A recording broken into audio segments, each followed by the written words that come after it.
finding a studio to live in. I ended up getting 2 jobs at the outlets. This is coming from nobody with no work experience. I had no work experience at all. I mean, I was a hustler. I had no work experience. Didn't know what a W-2 was. Didn't even have my social security card. But all this stuff started falling in line for me. And it was great. I ended up rolling myself into high school for my senior year. And, you know, it was good, man. Met a lot of good people out there. And, but it was like as soon as I got everything, I didn't keep my promise to God. I was like, man, I'm good now. I got everything, making money, I'm settled, you know, living in a nice place. I'm at the beach. Thanks God, but I don't really need you no more. And so I lived that mentality and that lifestyle for, you know, about 5 years. I ended up meeting my first love, like my high school sweetheart. We were together. You know, everything was going well with her.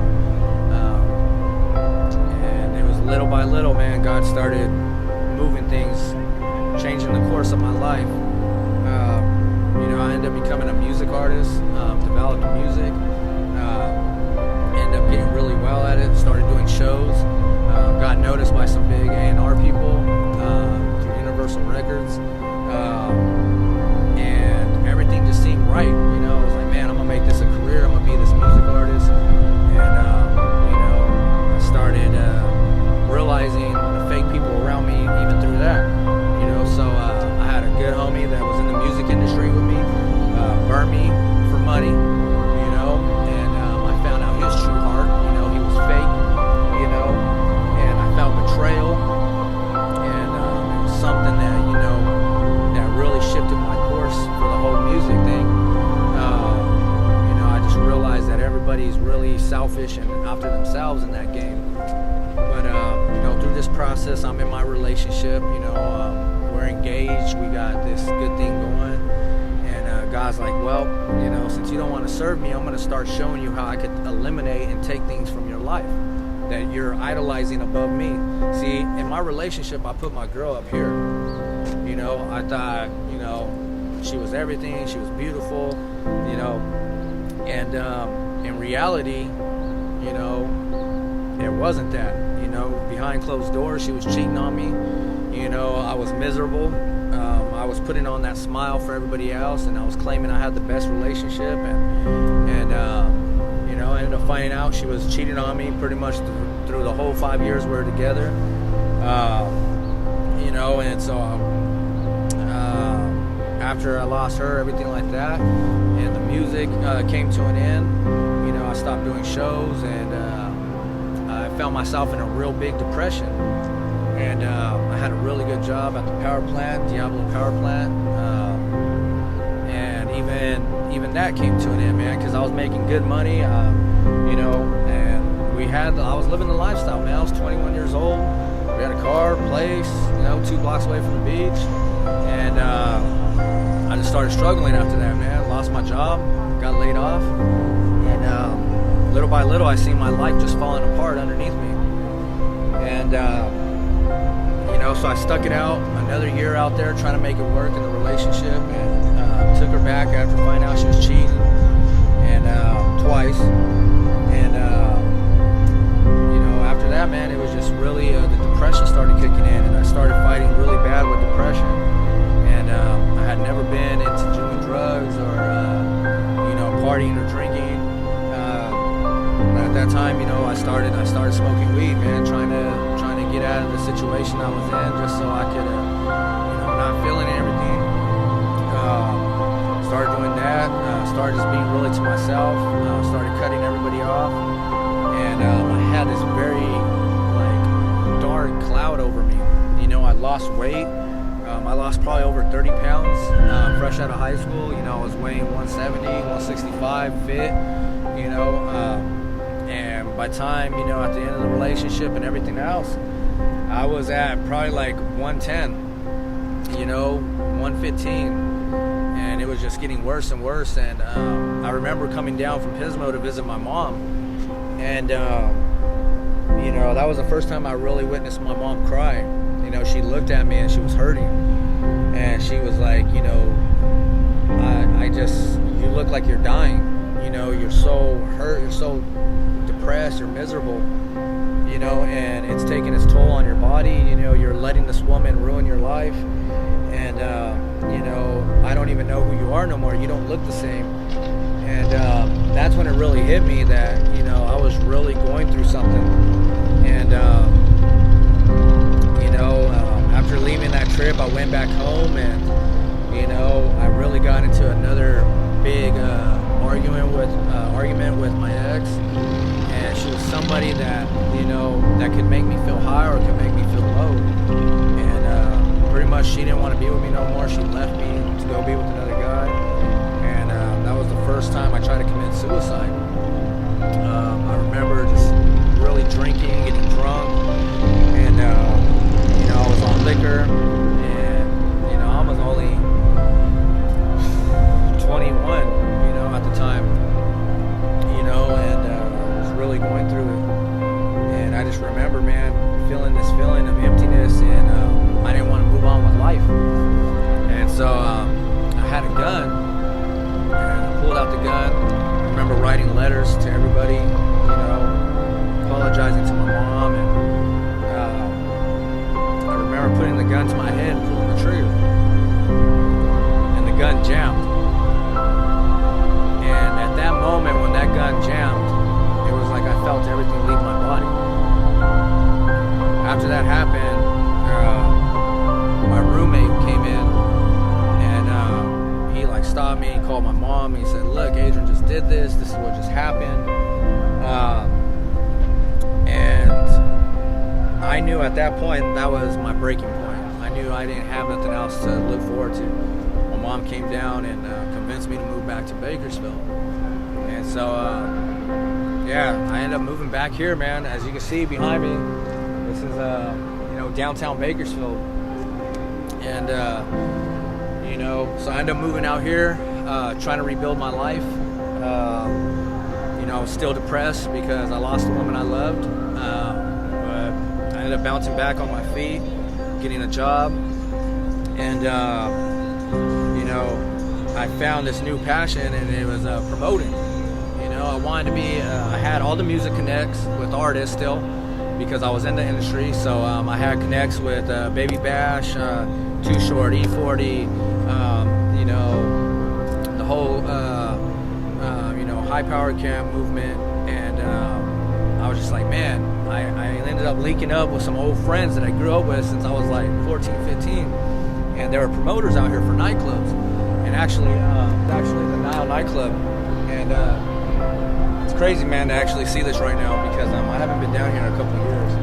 But that's actually where I got my first taste of the nightlife.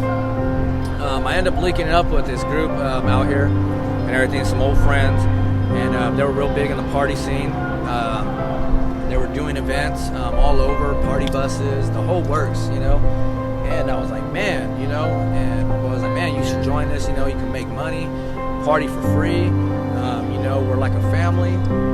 And so I was like, man, I'm with it. And so I jumped into the nightlife, man. And almost every weekend, you know, started on Friday night till Sunday, you know, we were drinking, partying, had party buses, you know, we were staying out 3, 4 o'clock in the morning, you know, just having, you know, what I thought was having a ball, you know, taking party buses on a Wednesday, just because it was a Wednesday, all over town, getting drunk. And, you know, I have nothing bad to say about those people, you know, because they, you know, were my friends, you know, and everything like that. But, you know, so I ended up getting really big into this promoting business. Then I ended up landing the gig at the Nile to be the promoter, you know, VIP host, everything like that. And so I was given pretty much, you know, the opportunity to do whatever I really wanted there. The owner, Clark, you know, rest in peace.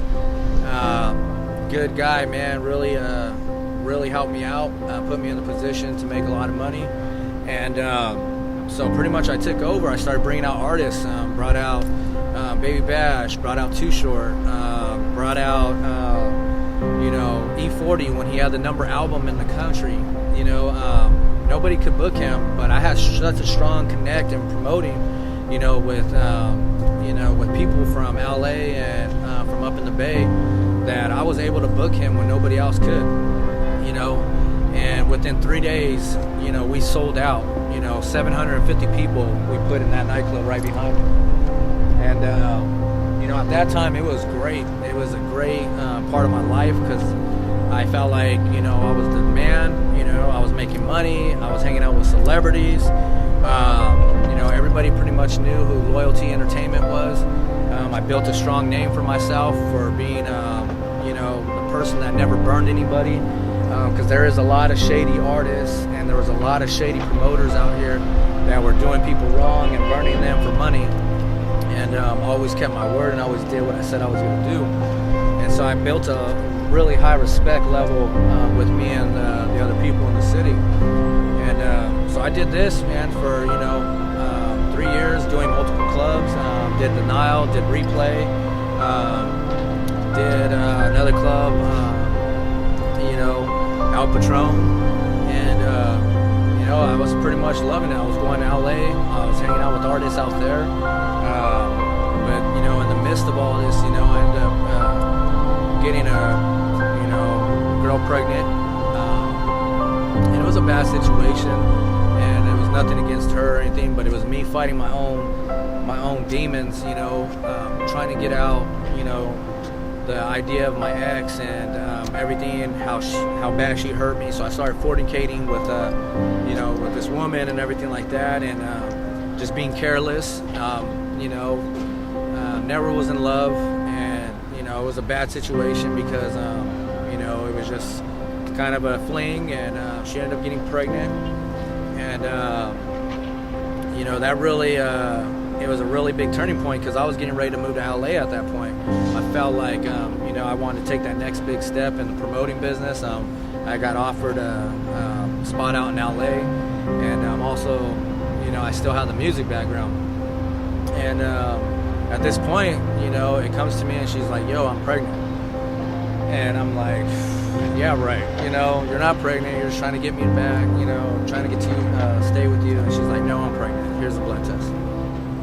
So I'm now 23 years old, and I'm thinking to myself, like, man, what am I gonna do? So I end up going to the doctor's appointment. Come to find out we're having twins. So now I'm really stressed out. I'm like, gosh, not one kid but two. And I was still partying, I was still wilding out.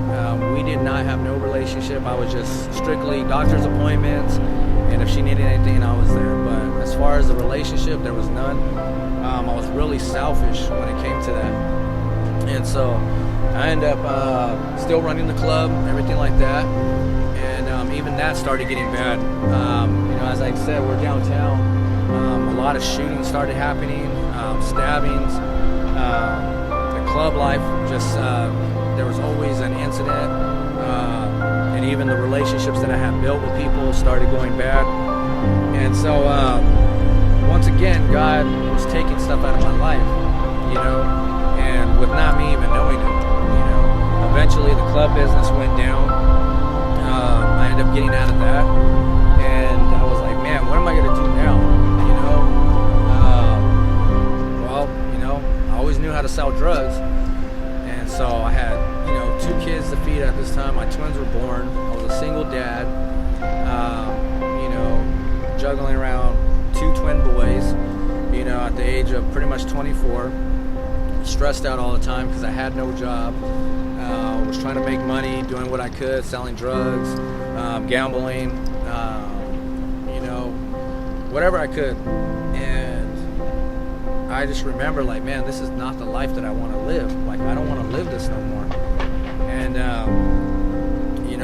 I went in and out of relationships. I meet a girl, stay with her for a year, bounce out. Meet another girl, date, bounce out. And through this whole time, like I said, I'm used to being that single guy, so I'm doing what I am. I'm going to Vegas, I'm going to LA, making money, and I'm not even thinking about my kids, really. I'm being selfish. I thought all I had to do was make money to provide for them, and that was it. But, I was really selfish. I didn't take the time that I should have with them.